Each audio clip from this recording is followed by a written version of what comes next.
اعوذ باللہ من الشیطان اللعین الرجیم بسم اللہ الرحمن الرحیم الحمد للہ رب العالمین بارئ الخلائق اجمعین الصلاة والسلام علی سید الانبیاء والمرسلین وعلی آلہ الطیبین الطاہرین المعصومین اما بعد۔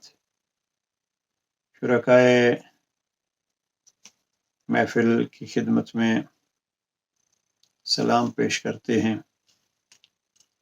اور بغیر کسی مقدمے کے خطبہ نمبر 174 کے 174 کے اس حصے کو شروع کرتے ہیں جہاں جناب امام علیہ السلام فرماتے ہیں کہ وَإِنَّ لِلْإِسْلَامِ غَایَةً فَانْتَهُوا إِلَىٰ غَایَتِهِ۔ کل ترجمہ کیا تھا اور اس ترجمے کے بعد کچھ مزید تفصیل اس پہ عرض کرنی ہے۔ نہج البلاغہ صفحہ نمبر 488 ہے۔ امام فرماتے ہیں کہ اسلام کی ایک غایت اور انتہا ہے، اس غایت تک پہنچنے کی کوشش کرو۔ اب یہ دیکھنا ہے کہ یہ غایت جس کا تذکرہ امام نے کیا ہے وہ کیا ہے۔ مختلف افراد نے مختلف تشریحات کی ہیں۔ ایک جملہ عرض کرتا جاؤں کہ اسلام کی غایت ایک اس پہلو سے بھی دیکھ لیجئے کہ جب اسلام کو حقیقی محافظ اور حقیقی مفسر ملا تو غدیر کے موقع پہ اسلام کو سند رضایت ملی۔ جب پیغمبر اکرم نے اعلان ولایت کیا تو اس کے ساتھ ہی رب نے اعلان کیا، اور وہ اعلان کیا تھا؟ الیوم اکملت لکم دینکم واتممت علیکم نعمتی ورضیت لکم الاسلام دینا۔ یہ دین اسلام کو رضایت کی سند کب ملتی ہے؟ جب دین اسلام کو محافظ اور مفسر و معلم ملتا ہے۔ اب وہی مفسر و معلم اسلام ارشاد فرماتا ہے کہ اسلام کی ایک غایت ہے، اس غایت تک پہنچنے کی کوشش کرو۔ مفتی صاحب نے جو ترجمہ کیا ہے، ایک حد ہے اور ایک انتہا ہے، اس انتہا کو درک کرنے کی اور اس انتہا کو حاصل کرنے کی کوشش کرو۔ یہاں اگر ہم اس پہلو کو بھی بیان کرتے جائیں تو مناسب ہوگا کہ اسلام کوئی ایسا مذہب نہیں ہے کہ جس میں یہ کہا جائے کہ بس وقت گزر رہا ہے۔ نہیں، آپ جس فیلڈ کو اختیار کرتے ہیں، آپ جس نظریے کو اختیار کرتے ہیں، اس کے کمال تک پہنچنے کی کوشش کیجیے۔ اسلام کی ایک غایت ہے، اسلام کا ایک ہدف ہے، اسلام کی ایک حد ہے، اس حد کو حاصل کرنے کی کوشش کیجیے۔ لیکن جو اس سیشن میں عرض کرنا ہے وہ یہ ہے کہ اسلام کی حد کیا ہے، اسلام کی انتہا کیا ہے، ہدف کیا ہے، غایت کیا ہے۔ 3 قسم کی غایات بیان کی ہیں شارحین نے۔ ایک اچھی اور آخری سالوں میں ایک شرح لکھی گئی ہے، مفتاح السعادہ، سید محمد تقی نقوی، عربی میں شرح ہے، عرب ہیں یہ، 18 جلدوں میں ان کی شرح ہے۔ وہ کہتے ہیں کہ یہاں غایت سے مراد معرفت ہو سکتی ہے، اور پھر معرفت میں یہ لکھتے ہیں کہ معرفت خدا و معرفت مصطفیٰ اور معرفت اہل خدا۔ بہرحال اس پہ انہوں نے کافی زور دیا، اور خود انہوں نے ایک نظریہ پیش کیا کہ بعض کہتے ہیں کہ غایت سے مراد زندگی کا وہ طرز عمل ہے کہ جس میں تخلقوا باخلاق اللہ، آپ اخلاق الہیہ سے مزین ہو جائیں۔ لیکن مجھے جو اس کی تشریح پسند ہے وہ عام شارحین سے نہیں، خود امیر المومنین سے لی جا سکتی ہے۔ امام جب فرماتے ہیں اسلام ایک غایت و انتہا رکھتا ہے، اس کو حاصل کیجئے، تو خود جناب امیر المومنین سے پوچھتے ہیں کہ مولا آپ فرمائیے اسلام ہے کیا جس کی ہمیں غایت دیکھنی ہے؟ اب اس پہلو سے دیکھیں کہ قرآن مجید نے اسلام کا کیا تعارف کرایا ہے اور لفظ سالمہ اسلام کا کیا معنی کیا ہے، اور امیر المومنین نے کیا معنی کیا ہے۔ اس کے لیے اگر کلمات کثار میں سے نمبر 125 کو دیکھیے، نبی امیر علیہ السلام نے یہاں عجب انداز میں اسلام کا تعارف کرایا۔ تیسرا ایسا کلمات کثار نمبر 125 صفحہ 861، امام فرماتے ہیں لَأَنْ سُبَنَّ الْإِسْلَامَ نِسْبَةً، میں اسلام کو ایک ایسی نسبت دینا لگا ہوں، یا میں اسلام کی ایک ایسی تعریف و تشریح کرنے لگا ہوں کہ لم ينصبها أحد قبلی، کہ مجھ سے پہلے کسی نے ایسی تعریف اسلام کی نہیں کی ہوگی۔ بہت کم مواقع ہیں ایسے جہاں جناب امیر علیہ السلام نے اس انداز سے دعویٰ کیا ہو۔ ویسے تو امیر علیہ السلام نے نہج البلاغہ میں بہت ساری جگہوں پہ یہ دعویٰ کیا کہ انا اول من، میں وہ پہلا ہوں، لیکن یہاں امام فرماتے ہیں کہ میں ایسی تعریف اسلام کرنے لگا ہوں کہ جو مجھ سے پہلے کسی نے نہیں کی ہوگی۔ اب اگر اسلام کی غایت اور انتہا اور ہدف کو دیکھنا ہے تو اس سے واضح ہوگا کہ امام کیا سمجھتے ہیں اسلام کیا ہے۔ تو امام فرماتے ہیں الاسلام هو التسلیم والتسلیم هو الیقین، اور پھر آگے سلسلہ گفتگو کا جاری ہے۔ امام فرماتے ہیں اسلام نام ہے سر تسلیم خم کرنے کا۔ دو لفظ استعمال ہوتے ہیں، اگرچہ ہماری اردو میں ذرا معنی اس کے بہت قریب ہونے کی وجہ سے الگ نہیں سمجھے جاتے، لیکن عربی میں معنی الگ ہیں۔ رضاً بقضائہ و تسلیما لامرہ، ایک لفظ قضا ہے اور ایک ہے تسلیم۔ قضا کیا ہے؟ رضاً بقضائہ،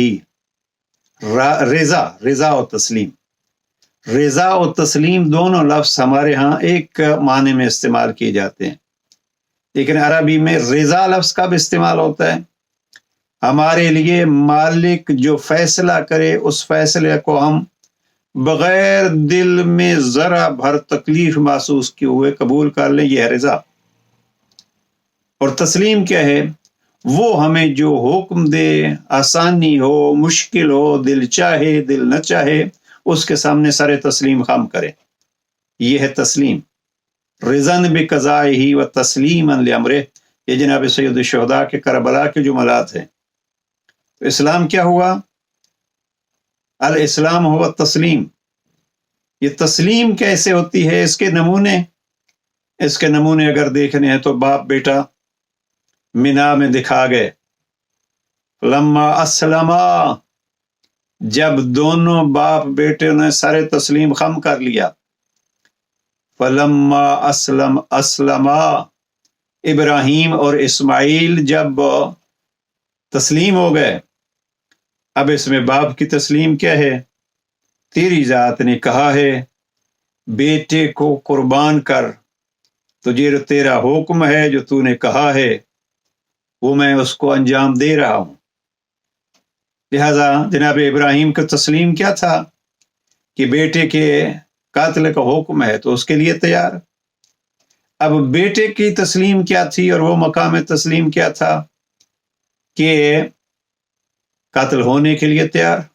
یہ ہے تسلیم میں الہی کا ایک نمونہ، ایک ہی وقت میں باپ بیٹے کو ذبح کرنے کے لیے تیار، بیٹا باپ کے ہاتھوں ذبح ہونے پہ تیار۔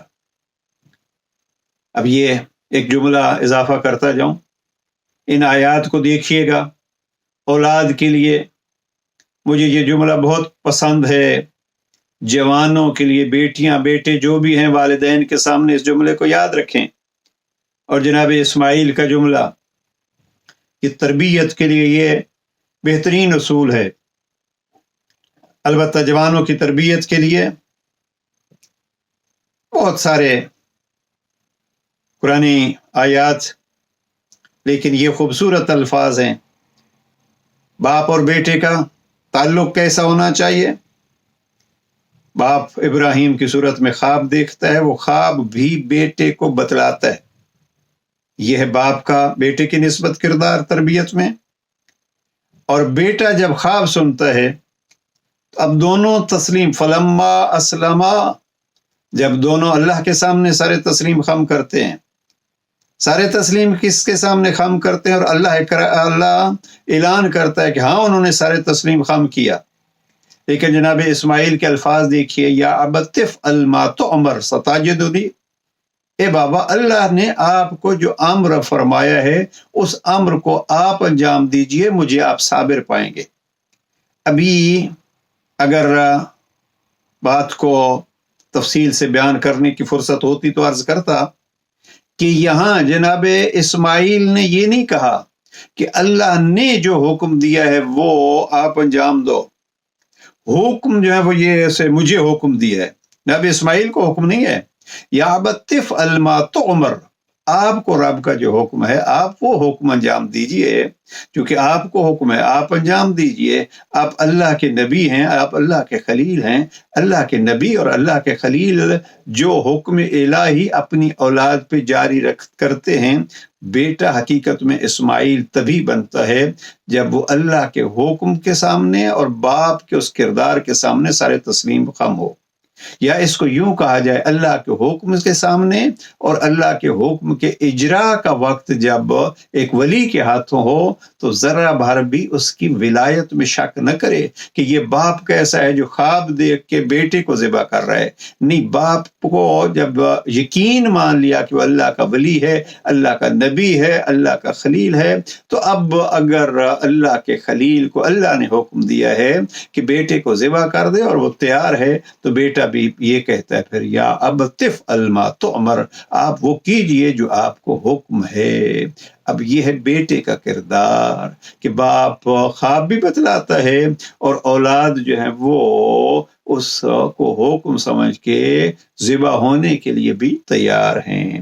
اب اس سے زیادہ تفصیل میں وضاحت میں نہیں جا سکتے۔ یہاں لفظ ہے فلما، جب دونوں باپ بیٹا ذبح ہونے کے لیے اپنا سارے تسلیم خم کر لیا۔ اب یہاں سارے تسلیم خم کر لیا تو یہاں وہ میر تقی میر کے جملات جو ہیں وہ بڑے صادق آتے ہیں، اگرچہ تھے وہ غزل کے جملات، لیکن یہاں کہ باپ اور بیٹا سارے تسلیم خم کیسے کرتے ہیں۔ میر تقی میر نے کہا تھا کہ زیر شمشیر ستم تڑپنا کیسا، سر بھی تسلیم محبت میں ہلایا نہ گیا۔ البتہ چونکہ وہاں ستم کا لفظ استعمال ہوا ہے تو یہاں پروردگار رحمت ہے۔ اگر ستم گر کے سامنے اگر وہ کرنا چاہتا ہے اور اس کے ساتھ محبت ہے تو پھر وہاں تو سر نہیں تڑپتا اور سر نہیں ہلتا، لیکن یہاں اگر محبت خدا ہو تو پھر محبت خدا میں بھی نہ ابراہیم کا دل گھبراتا ہے نہ تڑپتے ہیں تو اسماعیل، اور پھر یہی منظر آگے جو ہے وہ اس جناب اسماعیل کی نسل میں کربلا تک آ کے ظاہر ہوتا ہے۔ تو یہ اسلام کا معنی کیا ہوا؟ اسلام کا معنی ہے تسلیم، جس کی غایت تک پہنچنے کے لیے جناب امیر المومنین فرماتے ہیں کہ آپ اس غایت، اس انتہا تک پہنچنے کی کوشش کرو۔ اب اس کا یہ تسلیم جو ہے، اس تسلیم کا دوسرا نام عبودیت ہے، غلامی ہے، عبادت ہے۔ اس لیے کہ جو عابد ہوتا ہے وہ پھر مولا کے سامنے ہر قسم کے اعتبار سے، ہر لحاظ سے سر تسلیم خم ہوتا ہے۔ واقعہ تفصیلی ہے، بالکل اشارہ کر رہا ہوں۔ کسی صاحب نے بازار جا کے غلام خریدنا چاہا تو وہاں بہت سارے غلام تھے، دوسرے غلاموں کی ایک قیمت تھی اور ایک خاص غلام تھا، اس کی بہت زیادہ قیمت تھی۔ تو خریدنے والے نے بیچنے والے سے پوچھا کہ اس کی قیمت اتنی زیادہ کیوں ہے؟ انہوں نے کہا اس لیے کہ یہ غلام ہے۔ میں کہا تو وہ بھی غلام ہے۔ ہاں، اب یہ غلام ہے اور وہ بھی غلام ہے، ذرا ہم اس کو دیکھیے کہ ہم بھی غلام ہیں یا ہم غلام ہیں۔ اس نے کہا کیا مقصد؟ اس نے کہا یہ واقعی غلام ہے، اس لیے اس کی قیمت زیادہ ہے۔ وہ بھی سمجھدار تھا، اس نے کہا کہ اچھا میں لے تو جاتا ہوں، لیکن میں امتحان کروں گا، اگر واقعی غلام ہوا تو پھر یہ قیمت اور یہ سودا باقی، اور اگر اس میں کمی ہوئی تو آپ کو قیمت واپس کرنی پڑے گی۔ اس نے کہا لے جاؤ۔ یہ لے گیا، بھاری قیمت ادا کی تھی، لے گیا تو اس کو کہا کہ نہاؤ دھو، اور لباس کون سا پسند ہے، کون سا رنگ لباس کا، تو وہ آپ کے لیے مہیا کیا جائے۔ اس نے کہا کہ جو مولا لباس پہنا دے، جس رنگ کا پہنا دے، وہی مجھے پسند ہے۔ وہ چپ ہو گیا۔ نلا دھلا کے جب کھانے کا ٹائم آیا تو کہا کہ آپ کھانا کیا پسند کرتے ہو؟ مولا بھی عجیب تھا، جو غلاموں کی بھی پسند کو دیکھ رہا تھا، لیکن یہاں بحث چونکہ غلام کی ہے، غلام کہتا ہے کہ جو مولا کھلا دے وہی مجھے پسند ہے۔ تو اس کو تعجب ہوا۔ میں پوچھا نام تو آپ کو پوچھا نہیں ہم نے، آپ کا نام کیا ہے؟ تو کہتا ہے کہ جس نام سے مولا پکار لے وہی میرا نام ہے۔ اس نے کہا کہ نہ لباس میں، نہ کھانے میں، نہ پکارنے میں تیری اپنی کوئی پسند نہیں ہے؟ اس نے کہا دو چیزوں کا جوڑ نہیں ہے، غلامی اور پسند، اس لیے کہ غلامی میں پسند مولا کی ہوتی ہے۔ اب یہ ہے قیمتی غلام تب بنتا ہے، ورنہ وہ بھی غلام ہوتے ہیں۔ اب ہمیں اپنا بھی تھوڑا تھوڑا امتحان کر لینا چاہیے، آیا ہم بھی جس کے کلام کو پڑھ رہے ہیں، آیا ہم اس کے غلام ہیں یا ہم بھی اس کے غلام ہیں؟ لہذا کوشش یہ کرنی چاہیے کہ ہم اس کے غلام ہوں۔ انا عبد لعبد، عبد علی و عبد لعبد، عبد لعبد۔ کوئی 6 دفعہ لفظ عبد استعمال کر کے اس شاعر نے کہا ہے کہ میں اس غلام کا غلام ہوں جو علی کے غلام کا غلام ہے۔ تو یہ غلاموں کی غلامی بھی حقیقت میں، لیکن ہونی حقیقت میں چاہیے، اور اس کی ایک نشانی یہ عرض کی ہے کہ وہ کیا ہوتا ہے کہ پھر اس کی اپنی پسند کوئی نہیں ہوتی۔ تو اسلام کی غایت کیا ہے؟ وہ تسلیم اسلام کی غایت ہے، اور اسی تسلیم کا دوسرا نام عبودیت اور غلامی ہے، اور اسی کی طرف شاید وہ اشارہ ہو سکتا ہے کہ جو پروردگار نے انسانیت کا خلقت کا ہدف بیان کیا ہے، وما خلقت الجن والانس الا لیعبدون، میں نے جن اور انسان کو پیدا کیا ہے کس لیے؟ عبادت کے لیے۔ وہ یہی تسلیم اس کی آمد کا ہدف ہے۔ تو امام فرماتے ہیں، اور اس کا ترجمہ فارسی میں جو کیا گیا ہے، اسلام کے ایک ہدف ہے اور اس ہدف تک پہنچنے کی کوشش کیجیے۔ تو اسلام کا وہی ہدف ہے جس کے لیے اللہ نے انسان کو خلق کیا کہ اس ہدف کو حاصل کریں، اور وہ ہے کمال بندگی۔ اب کمال بندگی کے کیا معیارات ہیں؟ کمال بندگی کا ایک معیار اسی ولی برحق امام امیر المؤمنین نے نہج البلاغہ میں بیان فرمایا، اور یہ جملہ ایسا ہے کہ جو جناب امیر علیہ السلام کی باتوں میں سے بہت مشہور بات ہے۔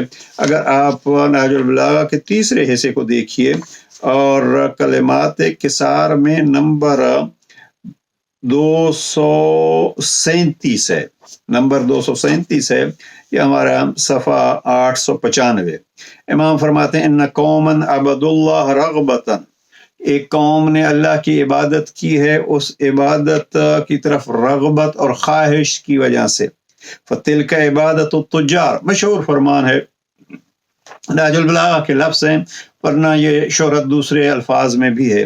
ان قوما عبد اللہ رغبتا فتلک عبادت التجار، ایک جماعت نے اللہ کی عبادت کی ثواب کی رغبت و خواہش کے پیش نظر، یہ سودا کرنے والوں کی عبادت ہے، تاجروں کی عبادت ہے۔ کیا کس لیے انہوں نے کی عبادت؟ ثواب کے لیے۔ اپنی باتوں کا بھی ہمیں ساتھ ساتھ ایک امتحان کرتے جانا چاہیے. یا علی، یہ جو ہم عبادت ثواب کے لیے کرتے ہیں، ہم تو 2 رکعت نماز پڑھتے ہیں تو ہم گویا معاذ اللہ ایسی پوزیشن میں ہو جاتے ہیں کہ اللہ ہمارا مقروض ہے، اب اس نے ہمیں یہ نماز پڑھنے کا اجر ضرور دینا ہے. تو ہم تو وہ سمجھتے ہیں. تو امام فرماتے ہیں کہ اگر ثواب کے لیے عبادت کی ہے تو یہ تاجروں والی عبادت ہے. وَإِنَّ قَوْمًا عَبَدُوا اللَّهَ رَحْبَةً فَتِلْكَ عِبَادَةُ الْعَبِيدِ. اور ایک عبادت جو ہے وہ ڈر کی وجہ سے ہوتی ہے، تو یہ غلاموں کی عبادت ہوتی ہے. جو خوف کی وجہ سے، یعنی وہ بھی غلام ہوتے ہیں، اس لیے کہ خوف کی وجہ سے اگر عبادت کی جائے تو یہ کوئی عبادت قابل تعریف نہیں ہے. تو تاجروں والی، یہ غلاموں والی عبادت. اب امام فرماتے ہیں وَإِنَّ قَوْمًا عَبَدُوا اللَّهَ شُكْرًا. ایک قوم وہ ہے، ایک گروہ وہ ہے جنہوں نے اللہ کی عبادت کی اللہ کے شکرانے کے طور پر. فَتِلْكَ عِبَادَةُ الْأَحْرَارِ. یہ آزاد بندوں کی عبادت ہے اور یہی حقیقت میں عبادت ہے. اب ہم اگر کہیں کہ تسلیم کا دوسرا نام کیا ہے، تسلیم کا دوسرا نام یہی عبادت ہے. اور عبادت بھی عبادت الاحرار، نہ جنت کے لالچ میں اور نہ جہنم کے خوف سے، بلکہ اس لیے کہ تجھے لائق عبادت پایا اور تو نے ہمیں اپنا بندہ بنایا، اس پہ شکرانے کے طور پر ہم عبادت انجام دے رہے ہیں. تو یہ ہے اسلام کی غایات میں سے ایک غایت. اور ایک مقام اور جناب امیر علیہ السلام نے ایک خطبے میں اسلام کی تعریف کی، اور وہاں بلکہ مسلمان کی تعریف کی. آپ یوں کہیے کہ مسلمان کے مقام کی طرف توجہ دلائی اور فرمایا کہ مسلمان وہ ہے کہ دوسرا مسلمان اس کی زبان اور اس کے ہاتھ سے محفوظ ہو. اب دیکھیے خطبہ 174 کا موضوع ذہن میں رہے، اور وہ کیا ہے؟ اسلام کی ایک غایت ہے، اس غایت تک پہنچنے کی کوشش کرو. اب اسلام کی غایت میں چند چیزیں آ گئی ہیں اور بات زیادہ تفصیلی ہو گئی ہے.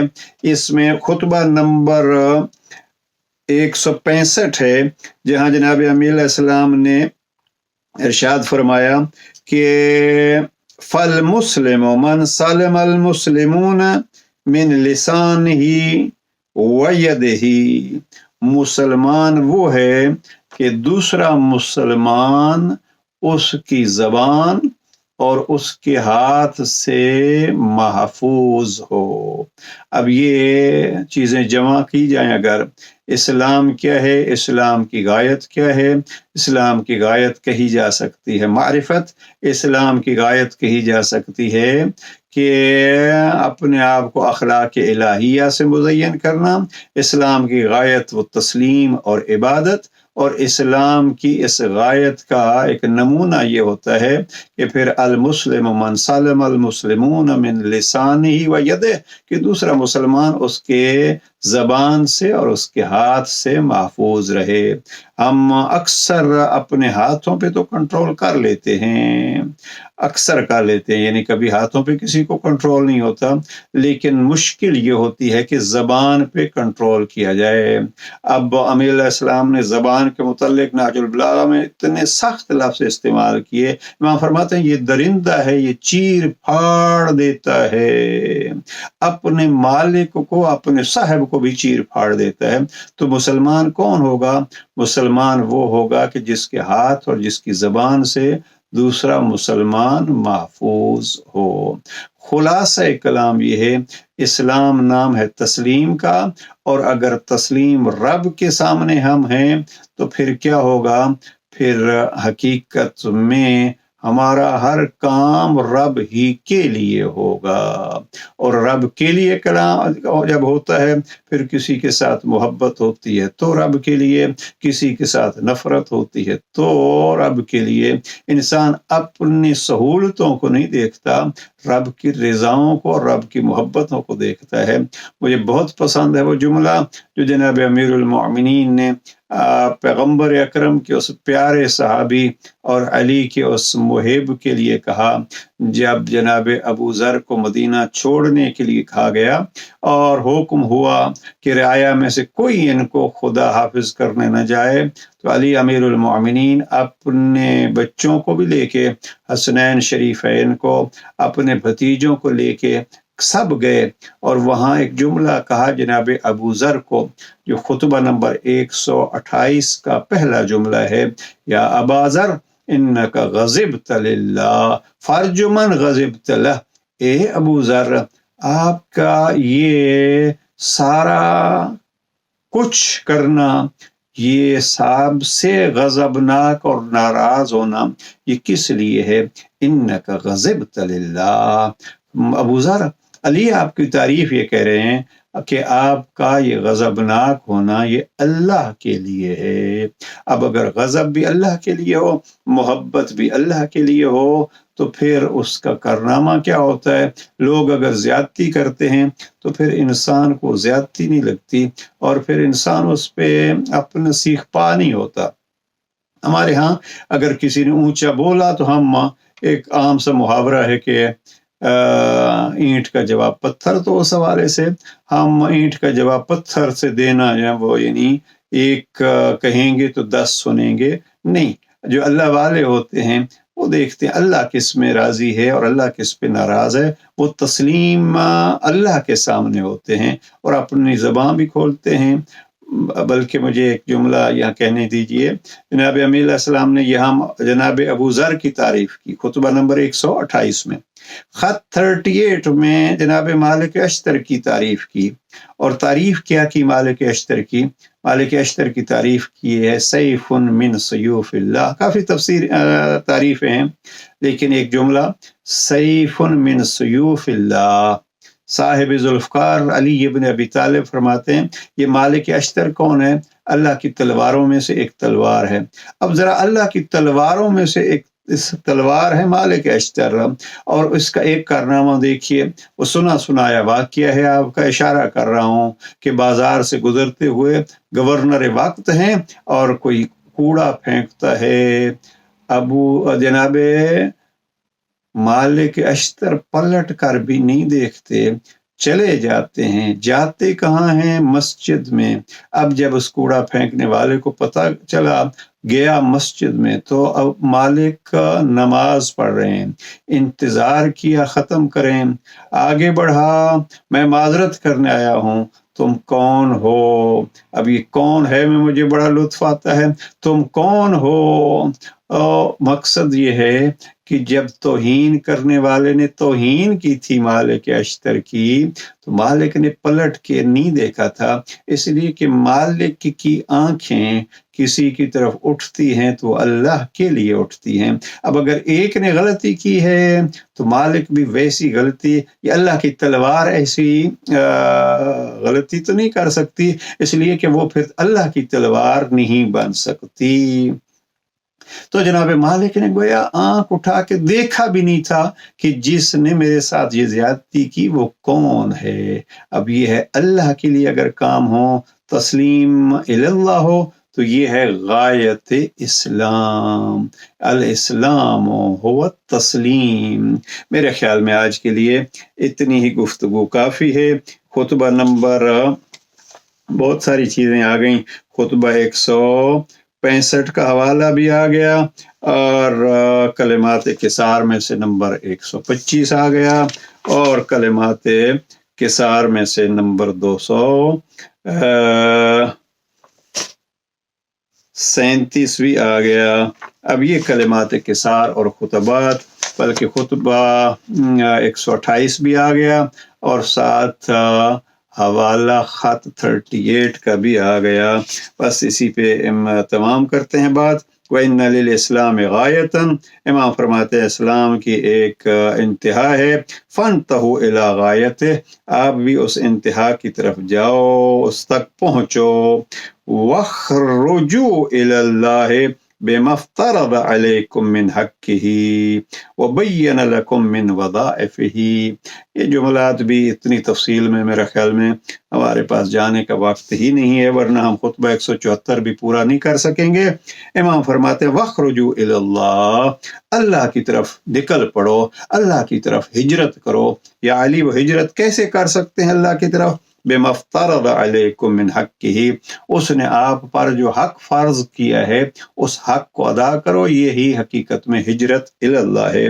وَبَيَّنَ لَكُم مِّن وَظَائِفِهِ، اور جس نے اپنے وظیفے آپ کے لیے بیان کیے ہیں، آپ نے اس کے لیے کیا کرنا ہے، اس کے حکم کی کیسے اطاعت کرنی ہے۔ بَيَّنَ لَكُم وَظَائِفِهِ، اس نے آپ کے وظائف کو، آپ کی ذمہ داریوں کو بیان کیا ہے، آپ ان کو ادا کریں، تو یہ حقیقت میں وَاخْرُجُوا إِلَى اللَّهِ ہے، اللہ کی طرف ہجرت ہے۔ ایک جملہ آ گیا ذہن میں، وہ اس موضوع سے متعلق نہیں ہے۔ علی امیر المومنین فرماتے فِرُّوا مِنَ اللَّهِ إِلَى اللَّهِ، اللہ سے بھاگو، اللہ کی طرف بھاگو۔ اشارحین نے ترجمہ کیا اللہ کے غضب سے بھاگو، کہاں جائیں؟ اللہ کی رحمت کے سائے میں جائیں۔ فِرُّوا مِنَ اللَّهِ، ناجِ اللہ کے الفاظ ہیں فِرُّوا مِنَ اللَّهِ إِلَى اللَّهِ۔ یہاں بھی جناب امیر علیہ السلام فرماتے ہیں نکل پڑو اللہ کی طرف۔ کوئی اللہ کی طرف کیسے نکل سکتا ہے، اللہ کی طرف کیسے ہجرت کر سکتا ہے؟ جب اللہ کے بتلائے ہوئے احکام و فرائض کو ادا کرے۔